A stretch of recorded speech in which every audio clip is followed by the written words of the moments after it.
Alright, welcome back to Brick and Driver, where today we're going to be doing a retro head-to-head, if you manage to not be able to read the title, of two early 90s work trucks. We're setting this in the year 1993. The brand new TAC Alpine has just been released to take on the old, but still great, GCM G1. And I should mention that the G1 is over a year old in Brick Rigs, but I still think it's relevant. It still looks very good. So, yeah. And the Alpine was just released. There wasn't a whole lot of anything at all for regular cab trucks of this type from the early 90s. And this is a period of trucks that I really like, and I hope some more creators will start to do these. But anyway, let's begin. We are going to be doing a little bit different setup than our normal challenges. And we're going to be doing our normal first 5, looks, interior, practicality, speed, braking, except with a small change to practicality where I'm going to throw some crap in the back of it. There's going to be a towing challenge, which isn't going to be much. It's just going to be an accelerate then brake sort of thing. And we're getting rid of parking because, well, who cares about that with these, really? And then we're going to do our usual 2 handling tests. And I think the handling test will be pretty interesting with these 2 older trucks. But let's start with looks. And the brick counts, I'm pretty sure, to go in the GCM's favor, so we're going to count that in here. But either way, the Alpine looks very nice, and I especially like these fenders here. Look very good.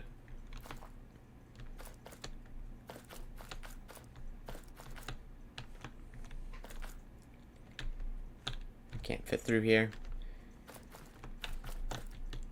And although I do like the Alpine more in terms of how the front end looks, liking this grill, the tilted grill here, and the bumper, I do like just sort of like the retro feel that the GCM gives off. Just like retro, it's basic and it looks good. But overall, I think I'm going to give the looks category to the TAC, giving it 10 points, GCM 5. On the interior, these are older cars, and older cars generally do not have much of an interior. And we're sort of seeing that here, but there is more of an interior here than I see in GC's more modern cars, because it actually has a seat back. Just a simple bench seat. In here, get a manual transmission, nice dash, and nice seat backs. So again, TAC going to take the interior.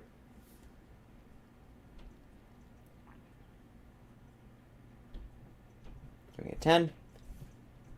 The GCM 5. So now we're going to move into practicality, and as I mentioned, I was going to throw some crap in the back. And that crap is not the Bob. It is all these boxes back here. They're pretty much just some aluminum bricks. I'm going to pull the truck over here. You know what? To make my life even easier. Boop. So basically how this is going to work, however many you can get in the back of the truck before it starts to overflow. Pretty simple. I'm going to try and evenly distribute as much as possible, but the Brick Rigs carrying physics aren't great.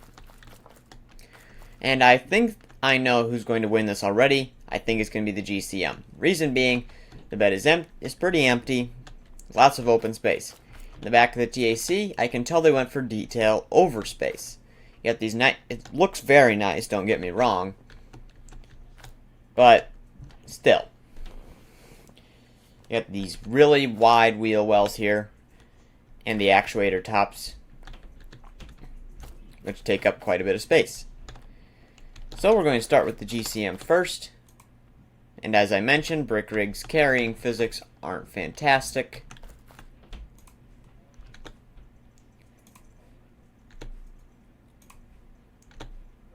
Four. I think I could probably reorganize this a bit. There we go. Here. time lapse might be useful right now. So, time lapse, engage.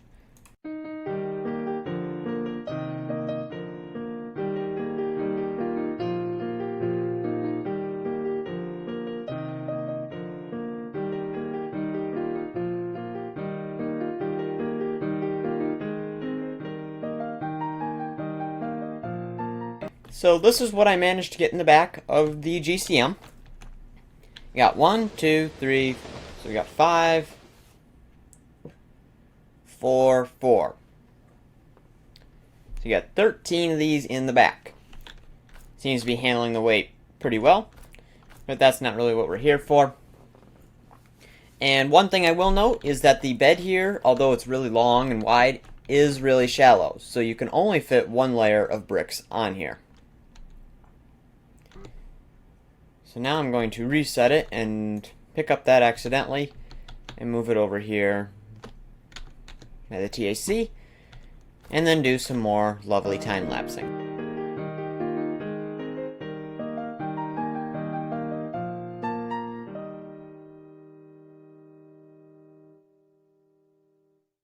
Alright, so that's a pretty short time lapse, and I'm going to count this brick here because, well, I'm pretty sure I could have gotten more in, but they're all pretty twisted. So we had 13 over there, 4, 8, 11.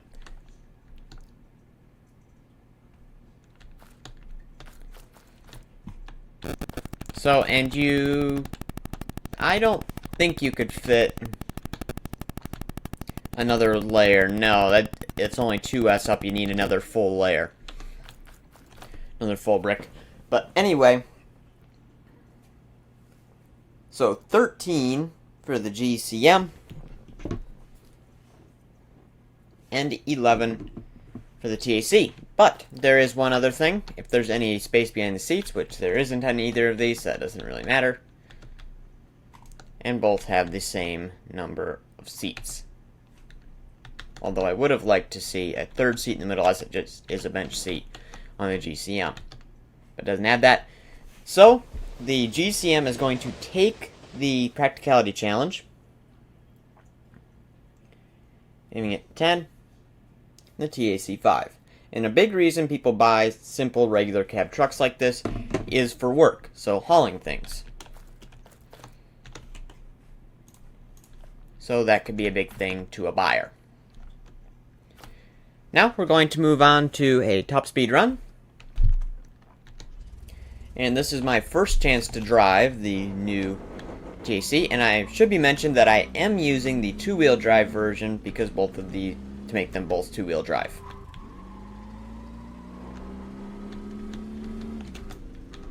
Turning signals, very good.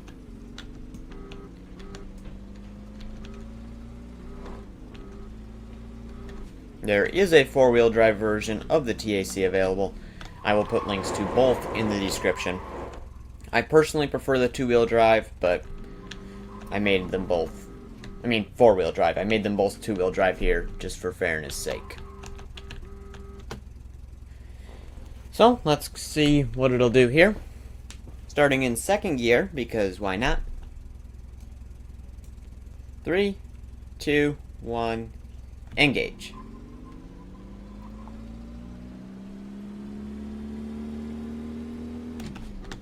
Go, get that gear, and I don't expect them to go hugely fast because they are 90s trucks, but that is still pretty good. 72 miles an hour, anti-lock brakes not really existing, but anyway, let's grab the GCM. 72 miles per hour, the speed to beat,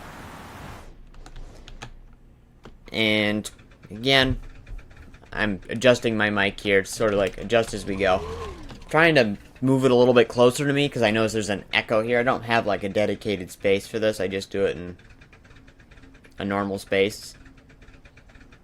All I have is one corner of this room to do this with. So anyway, 3, 2, 1, go. And this uses the diesel engine.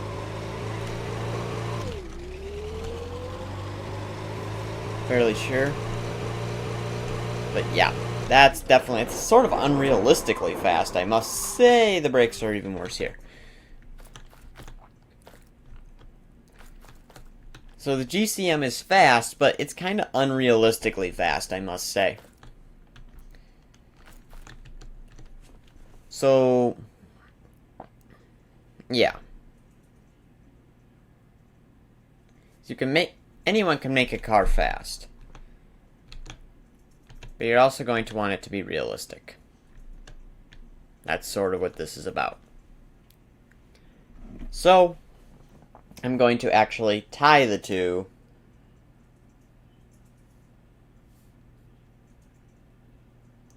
for speed. So now we're going to go into braking. And ABS did exist in the 90s. So we are going to go up to 45 miles an hour for this.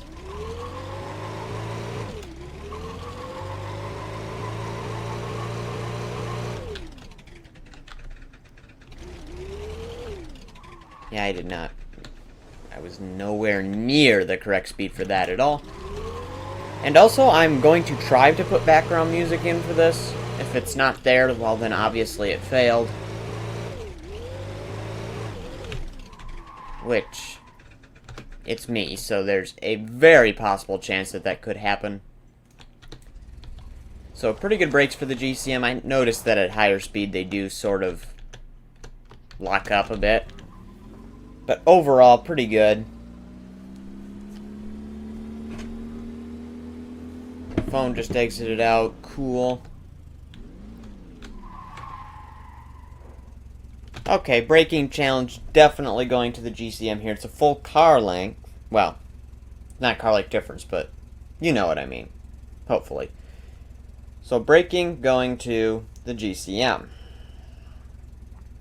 Now we're going to do our towing test. What we're going to do is this is supposed to be a little bit shorter than my normal towing truck things. So all we're going to do is an acceleration from 0 to 60 to 0. So we can get acceleration and braking in. And just overall seeing how it pulls. I think that would be a pretty good all-rounder. So that will of course require me to bring the trailer over. We're going to use the GCM first, because that's what I decided. I probably need to put it on a trailer, so yep, see you in a second. That took a lot longer than I thought it was going to. And I must say, attaching to the Alpine was easy. All it needed was one brick. There you go, got the box trailer. This was a little bit different. I had to mess with a bunch of redirectors and la la la la, just to make it so it wasn't, this little angle here wasn't at 90 degrees. So anyway, that took me about 10 minutes to do. 9, 1. So we're going to be doing again 0 to 60 to 0. Whichever stops shortest wins. So yeah, let's go. Starting in first gear this time. 3, 2, 1, go.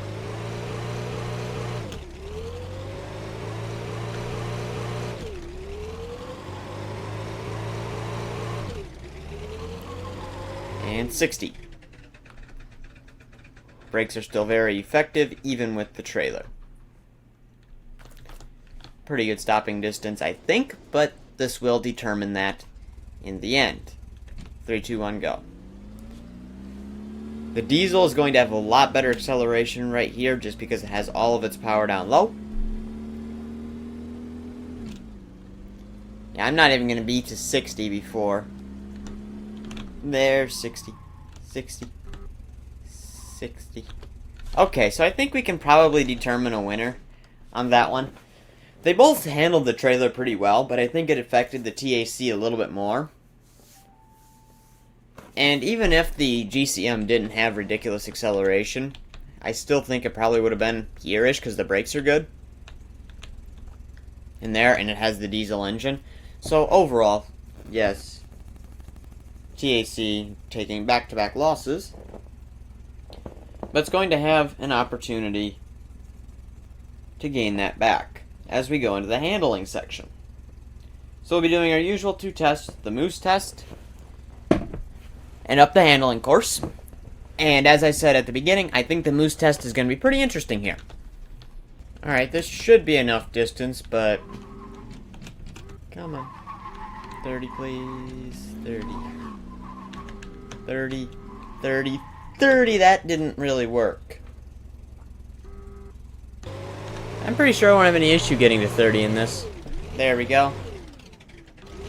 There we go. 30, 30, 30-ish. Yeah.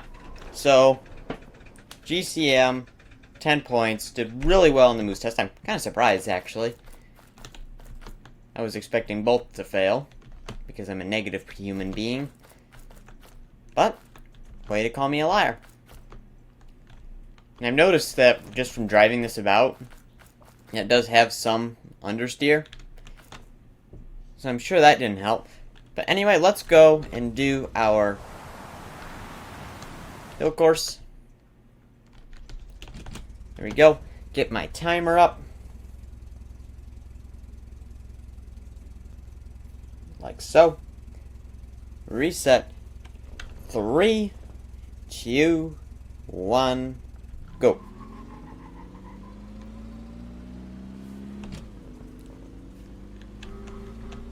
Getting on in here, not too much understeer in the first turn. Actually, feeling the back end slipping away a bit. A little bit there, but nothing that I can't control. There's the oversteer, because it is two-wheel drive. That issue probably wouldn't happen with the four-wheel drive. But I think I've already explained that one. Head on up. This one, pretty tight, a little bit of understeer going in. Fighting the back end a little bit, but not bad at all.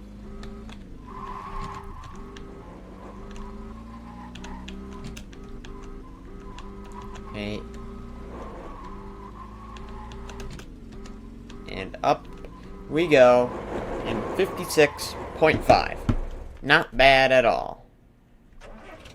I'm just going to click every wrong button I can. End up at all the wrong vehicles, and here we are in the GCM. 3, 2, 1, go.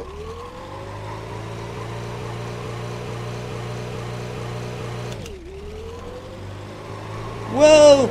Okay, yep, oversteer's something I need to be conscious of, apparently. Yeah, okay, come on, power up. Here we go.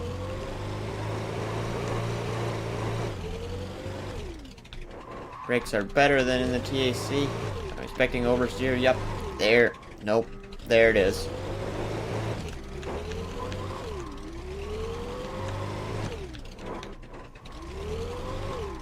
Okay. Not good. But anyway, power.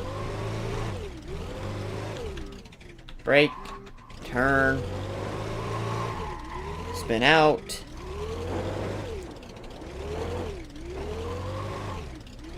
Doesn't help when you touch grass.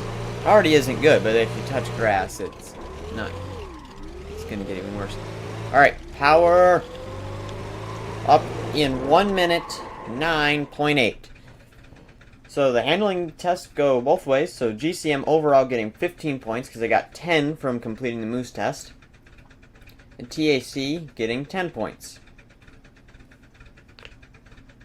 But I think I'm going to take 5 away from the GCM because, well, it was uncontrollable.